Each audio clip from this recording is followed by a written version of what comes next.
তোমরা কয়দিন পরে পরেই দেখবা ওই যে খবরের কাগজে বা টিভিতে বিভিন্ন এরকম খবর পাওয়া যায় যে কোনো এক প্রতিভাবান লোক, খেয়াল করে দেখো এরকম খবর তোমরা শুনছো কিনা, আমাকে এখনই কমেন্টে জানাও সবাই, যারা যারা এই মুহূর্তে দেখতেছো ধৈর্য ধরে।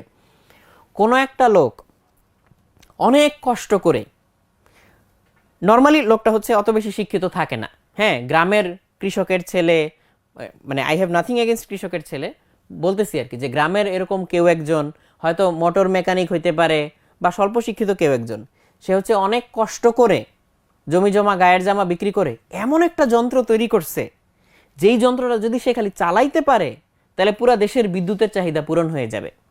শুধু একটাই জিনিস খালি অভাব, সেটা কি, একটা সাহায্য লাগবে, হয় মানে সরকারি সাহায্য লাগবে, প্রধানমন্ত্রী বা মন্ত্রী লেভেলের সাহায্য লাগবে, বা বড় কেউ মানে যাদের টাকা পয়সা আছে ধনকুবের টাইপের কেউ এরকম কারো সাহায্য লাগবে, তাইলেই সেই যন্ত্রটা বানাই ফেলতে পারবে এবং দেশের পুরা বিদ্যুতের চাহিদা পূরণ করে দিতে পারবে। বিওয়্যার, এটা পসিবল না। কেন দেখো, কারণ ওইখানে যেই জিনিসটা বারে বারে দেখানো হয় সেটা কেমন, সেটা হচ্ছে কাইন্ড অফ এরকম একটা জিনিস। এটা তোমরা তোমরা নিজেরাও অনেকে হয়তো ছোটবেলায় চিন্তা করে দেখছো যে এই যে মোটর, এই মোটর ঘুরাই কি দিয়া, ব্যাটারি দিয়া, এই যে ব্যাটারি দিলে মোটর ঘুরে। তো মোটর, এই যে পাখা আছে না আমাদের ছোট পাখা, পাখা লাগাই দিলে দেখানো যাইতে যে মোটরটা ঘুরতেছে।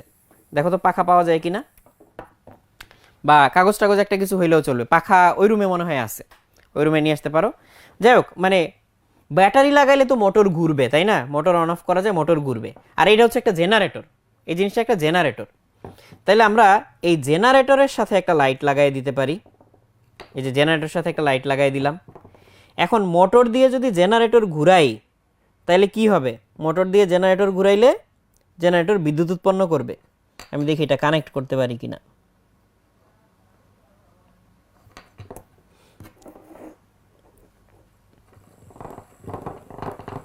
এই যে দেখো, এটা হচ্ছে আমার মোটর, এটা ঘুরতেছে বনবন করে, এই মোটরটা বনবন করে ঘুরতেছে, তোমরা এখানে তাকালে দেখবা যে এটা কাঁপতেছে থরথর করে।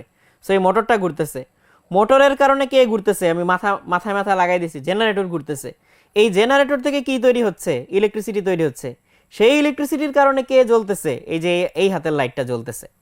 আচ্ছা, এটা কি ক্যামেরায় দেখে বুঝতে পারতেছো যে এই লাইটটার উজ্জ্বলতা যে আমার মোটরের সাথে মেইন পাওয়ারের সাথে লাগানো যে লাইট তার চেয়ে যে কম, এটা কি বোঝা যাচ্ছে? আচ্ছা ঠিক আছে, সো ওকে, তাহলে আমরা ভিজিবল লেভেলে বুঝতে পারতেছি যে ভোল্টেজ লেভেলের একটা ডিফারেন্স আছে, তাই না? কারণ এখানে ভোল্টেজ বেশি বলে এটা বেশি ব্রাইটলি জ্বলতেছে, আর এখানে ভোল্টেজ কম বলে এটা হচ্ছে কম ব্রাইটলি জ্বলতেছে। তো যেই জিনিসটা দেখায় মানুষকে ঘোল খাওয়ানো হয় বেশিরভাগ ক্ষেত্রে, সেটা হচ্ছে বলা হয় এই যে এখানে তো বিদ্যুৎ তৈরি হয়েছে, তাহলে এই বিদ্যুৎকে আমরা ঘুরাই নিয়ে মোটরে দিব, তাহলে মোটরে দিলে কি হবে, মোটর ঘুরবে, মোটর ঘুরলে কি হবে, এই জেনারেটর ঘুরবে, জেনারেটর ঘুরলে কি হবে, সে বিদ্যুৎ তৈরি করবে, সেই বিদ্যুৎ আবার কোথায় দিবা, এখানে দিবা। এখানে তাহলে ঝামেলাটা কোথায়, ফাঁকিটা কোথায়? দেখতেছো যে এটা অপারেট করার জন্য কি লাগতেছে, একটা ব্যাটারি লাগতেছে। আমি যদি এটাকে ঘুরাই এনে এটার ইনপুটে দেইও কিছুই হবে না। এই দেখো আমি দেই তোমাদের সামনে, এই যে ব্যাটারি খুললাম, ব্যাটারি খুললাম, এই যে জেনারেটর খুললাম, জেনারেটরের এই মাথা এটা নিয়ে এখানে দিতে হবে। আমার অবশ্য তারটা একটু বড় হইলে ভালো হইতো, যাই হোক এটা এখানে দেওয়া যাবে, চাইলে এইভাবে ঘুরায় দেওয়া যাবে, তারটা একটু বড় হইলে দেওয়া যেত। তাহলে ঘুরাইলে কিন্তু কিছুই হইতো না। আসলে কেন কিছু হইতো না, দেখো ফার্স্ট অফ অল তুমি যখন হচ্ছে মোটরে ইনপুট এনার্জি দিচ্ছ, হ্যাঁ মোটরে ইনপুট এনার্জি দিচ্ছ ব্যাটারি থেকে, ব্যাটারি বিএ ডাবল টি দিয়ে লিখলাম, ব্যাটারি থেকে মোটরে তুমি ইনপুট এনার্জি দিচ্ছ। মোটরের একটা এফিসিয়েন্সি আছে না, মোটর যতটুকু ইলেকট্রিক কারেন্ট বা ইলেকট্রিক পাওয়ার নেয় পুরোটা কি সে মেকানিক্যাল এনার্জিতে কনভার্ট করে না। তাহলে মোটরের ইফিসিয়েন্সি মনে করো ধরলাম কথার কথা অনেক বেশি ধরলাম 80%, ইলেকট্রিক মোটর ইফিসিয়েন্সি ধরলাম 80%। এই মোটর যখন জেনারেটরকে ঘুরাবে, মোটরের পরে কিসে গেছে, জেনারেটরে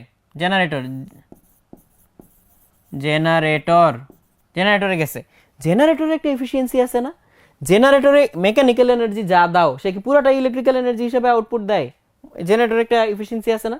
মনে করো জেনারেটর এফিসিয়েন্সি আমি অনেক হাই ধরলাম, মনে করো 90% ধরলাম, কথার কথা 90% ধরলাম। তারপরে যে ইলেকট্রিসিটি পাওয়া যাবে, যেটা